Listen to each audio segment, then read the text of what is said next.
ಅಡಿ ಅಂದರೆ ನನ್ನ ಮಗಳು ಯಾವುದೇ ಸುಳ್ಳು ಮೋಸ ಗೊತ್ತಿಲ್ಲದೆ ಇರೋ ಪಾಪದ ಹುಡುಗಿ.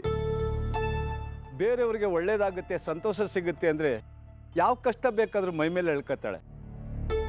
ನಿಮ್ಮ ವಿಷಯದಲ್ಲೂ ಇಷ್ಟು ದಿನ ಹಾಗೆ ನಡ್ಕೊಂಡಿದ್ದಾಳೆ. ಅದರಿಂದ ನಿಮಗೂ ಬೇಜಾರಾಗಿದೆ.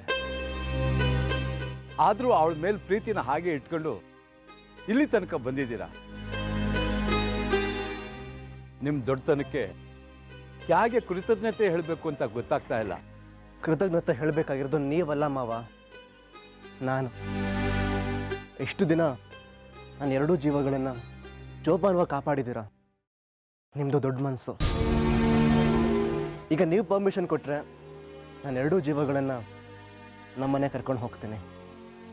ಧಾರಾಳವಾಗಿ ಕರ್ಕೊಂಡೋಗಿ ಹೇಳಿ ಅಂದರೆ ಇವರಿಬ್ಬರು ಜವಾಬ್ದಾರಿ ಇನ್ಮೇಲಿಂದ ನಿಮ್ಮದು. ಅಪ್ಪ, ಇಷ್ಟು ದಿನ ನಾನೇನಾದರೂ ಬೇಜಾರು ಮಾಡಿದರೆ ನನ್ನನ್ನು ಕ್ಷಮಿಸ್ಬಿಡು. ಅಯ್ಯೋ, ಎಲ್ಲಾದರೂ ಉಂಟ ಮಗಳೇ? ನಿನ್ನನ್ನು ಅರ್ಥ ಮಾಡ್ಕೊಳ್ದಲೆ ನಾನೇ ನಿನ್ನ ಹತ್ರ ಕೆಟ್ಟದಾಗಿ ನಡ್ಕೊಬಿಟ್ಟೆ. ಮತ್ತೆ ಗಂಡನ ಮನೆಗೆ ಹೋಗ್ತಿದೀಯಾ? ಹಳೆದನ್ನೆಲ್ಲ ಮರೆತು ಖುಷಿಯಾಗಿ ಹೋಗ್ಬಿಟ್ಟು ಬಾ ಮಗಳೇ.